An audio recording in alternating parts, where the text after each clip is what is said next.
Bonjour et bienvenue aujourd'hui pour ce temps de méditation, pour cette petite capsule, comme on dit.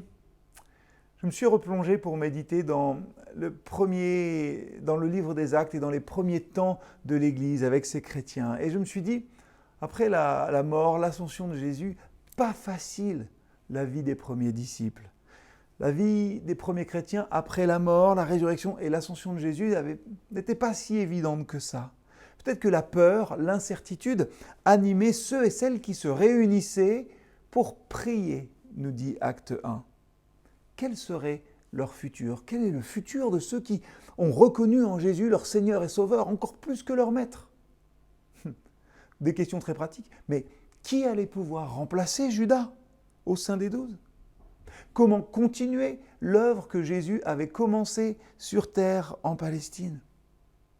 Acte 1, verset 14 nous dit « Tous ensemble, ils se réunissaient régulièrement pour prier. » Et comme je l'ai dit il y a un instant, ils avaient de bonnes raisons de le faire. Et heureusement, Jésus avait pris le temps de leur apprendre comment prier. Il avait pris le temps. De fait, les disciples savaient que la prière était un acte d'humilité devant Dieu et qu'ils pouvaient tout demander au nom de Jésus et ainsi cela leur serait accordé. Ouais, aujourd'hui encore, nous bénéficions de l'expérience de ces premiers chrétiens parce que nous pouvons lire ce que Jésus leur a enseigné.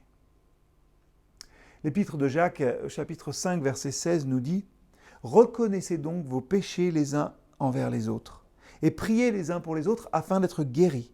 La prière fervente d'une personne juste a une grande efficacité. » Jacques nous montre les bénéfices de la prière. Christ est tout-puissant. Ce qui fait l'efficacité de ma prière, c'est lui, et ce n'est pas moi.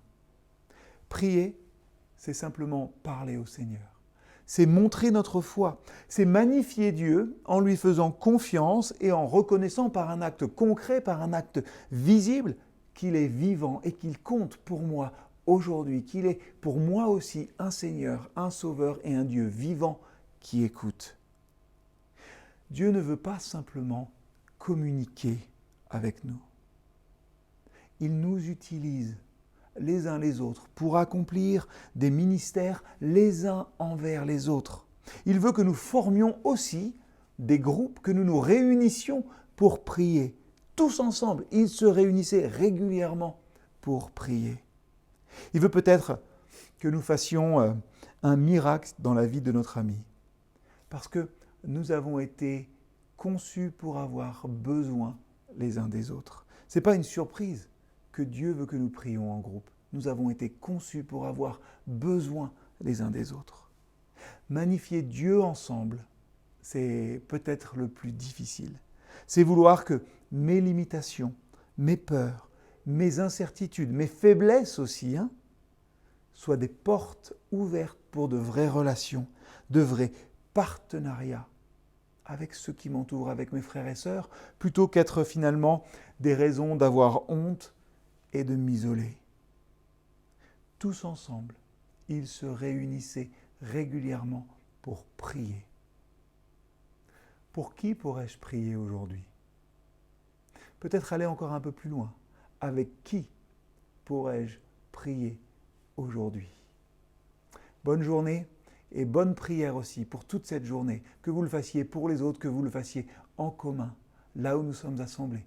Christ nous précède, il est vivant aujourd'hui et il est avec nous tous les jours.